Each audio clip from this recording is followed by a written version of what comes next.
আজ আমরা শ্রীমদ্ ভগবত গীতার দ্বিতীয় অধ্যায় থেকে শ্রবণ করব। এই অধ্যায়ের আজ আমরা 19তম শ্লোক শ্রবণ করব। এই শ্লোকে ভগবান শ্রীকৃষ্ণ অর্জুনকে কি উপদেশ প্রদান করেছেন সেটি সম্পর্কে আজ আমরা বিশদভাবে জানব। ভগবান শ্রীকৃষ্ণ কি বলেছেন এই শ্লোকে? ইয়ায়েনং বেত্তি হন্তারং যস্যৈষ্ণং মন্নতে হতম অভৌত ন বিজানিত নায়ং হন্তি ন হন্যতে। এই যে শ্লোকটা আমরা শ্রবণ করলাম এর অর্থ হচ্ছে, যে ব্যক্তি এই আত্মাকে হনন কর্তা মনে করে, অর্থাৎ আমরা যে জড় দেহ পেয়েছি এই দেহের মধ্যে রয়েছে আত্মা।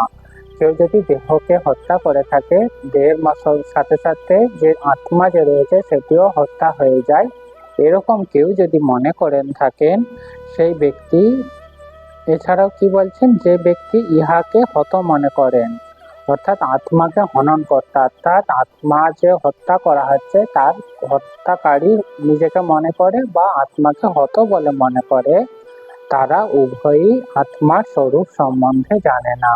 অর্থাৎ এই যে দুই প্রকার চিন্তা ভাবনা যাদের, তারা প্রকৃতপক্ষে আত্মার যেটি বৈশিষ্ট্য সেটি সম্পর্কে তারা সঠিকভাবে জানে না। যেহেতু আত্মা কাউকে হনন করেন না, অর্থাৎ এই যে আমাদের শরীরে যে আত্মা রয়েছে এই আত্মা কখনোই কারোর দ্বারা কখনোই হত্যা হয়ে থাকে না এবং কি কাউকেও হত্যাও করে না। অর্থাৎ আত্মা কোনো ব্যক্তি বা বস্তুর যে হত্যার কারণ সেটিও নয়, আর আত্মাও কারো দ্বারা হত্যা হয়ে থাকে না। তো ভগবান শ্রীকৃষ্ণ তাহলে অর্জুনকে কি উপদেশ দিয়েছে? তুমি জীবাত্মা, অর্থাৎ ভগবান শ্রীকৃষ্ণ অর্জুনকে বলছেন তুমি এই যে ক্ষত্রিয় শরীর লাভ করেছ এই শরীর তুমি নয়, তোমার প্রকৃত পরিচয় হচ্ছে তুমি আত্মা। জীবের মধ্যে অবস্থিত যে আত্মা সেটাই তোমার প্রকৃত পরিচয়, হত্যা কার্যের কর্তাও নয়। যেহেতু কুরুক্ষেত্রের যুদ্ধে রণাঙ্গনে তার বিভিন্ন আত্মীয় বর্গ, বন্ধু বান্ধব এমনকি গুরুজন বর্গ সকলে উপস্থিত হয়েছিলেন, আর তারা বেশিরভাগই তার প্রতিপক্ষে উপস্থাপিত হয়েছিল। তাই স্বাভাবিকভাবে যুদ্ধে যদি শুরু হয়ে থাকে তাদের যে কেউ না যে কেউ অবশ্যই হত্যা তাদের অনিবার্য। তাই ভগবান শ্রীকৃষ্ণ কি বলছে?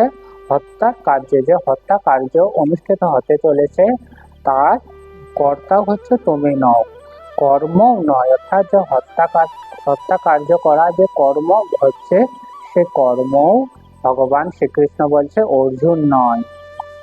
আর ইহাই ভগবান শ্রীকৃষ্ণ অর্জুনকে বোঝাচ্ছেন, যে ব্যক্তি এই আত্মাকে হনন কর্তা বলে জানে না, অর্থাৎ আমাদের শরীরে যে আত্মা রয়েছে হনন অর্থাৎ বিনাশ কর্তা, অর্থাৎ আত্মাকে বিনাশ করতে সক্ষম, এরকম কেউ যদি জানেন, এছাড়াও কি যে ইহাকে হত অর্থাৎ ভীষ্ম আদি কর্তৃক অর্জুন বিনাশ হইল, অর্থাৎ ভীষ্ম তারপরে দ্রোণাচার্য, কৃপাচার্য আরো যে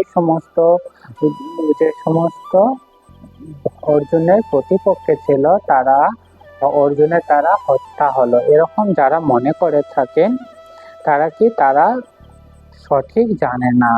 এইরূপ যারা মনে করেন থাকেন তারা উভয়ই অজ্ঞ। অর্থাৎ কোন কোন দুটো জিনিসের ওপর বেশি গুরুত্ব দিচ্ছে? একটি হচ্ছে আত্মাকে হত্যা করা যায় না এবং আত্মাকে হত্যা করা যায় না এবং আত্মাও কারোর দ্বারা হত্যা হয় না। এই দুটি বিষয় যারা প্রকৃতপক্ষে জানে না তারা সকলে হচ্ছেন অজ্ঞ। যেহেতু এই আত্মাকে কেউ বধ করেন না, যেহেতু আত্মা কারোর দ্বারা কখনোই বধ হয়ে থাকে না এবং কারোর দ্বারা নিহত হয় না, তাই অর্জুনের এই যুদ্ধে অর্থাৎ কুরুক্ষেত্রের রণাঙ্গনে যে উপস্থাপিত হয়েছে এই যুদ্ধে কখনোই শোক করা উচিত নয়। অর্জুনের যেটি কর্তব্য কর্ম সেটি অবশ্যই তাকে পালন করতে হবে। যেহেতু অর্জুন এই কুরুক্ষেত্রের রণাঙ্গনে উপস্থিত হয়েছে ধর্ম রক্ষার্থে, প্রকৃত ধর্ম প্রতিপালনের জন্য, ভগবান শ্রীকৃষ্ণের ইচ্ছায় এই যুদ্ধ অনুষ্ঠিত হতে চলেছে। আর এই যুদ্ধে অর্জুন যেহেতু ধর্মের পক্ষে রয়েছে তাই তার স্বধর্ম অর্থাৎ ক্ষত্রিয় যে স্বধর্ম যুদ্ধ করা সেটি থেকে কখনোই পিছপা হওয়া উচিত নয়। এছাড়াও কি অর্জুন যে গুরুজনদেরকে বধ করতে চলেছে, এটিও ভাবা কখনোই উচিত নয়, কারণ তারা গুরুজন তারা হলেও তারা হচ্ছে প্রকৃতপক্ষে আত্মা। তারা তাদের কর্মফলের কারণে যুদ্ধে তাদের যে যা ফল, কর্মের যে ফল, সেটা তারা প্রাপ্তি লাভ করতে চলেছে। এই ব্যাপারে তাদের অর্জুনের কখনোই অনুশোচনা করা উচিত নয়। এইরূপ অজ্ঞ লোকেরা, অর্থাৎ যারা অজ্ঞ লোক, তারাই একমাত্র বলবে যে অর্জুনের দ্বারা গুরুজন বর্গ হত্যা হয়েছে।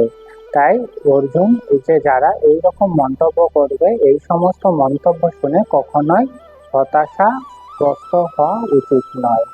তো এখানেই এই শ্লোকের বিশ্রাম। পরবর্তী দিন আমরা পরবর্তী শ্লোকের ব্যাখ্যা শ্রবণ করব।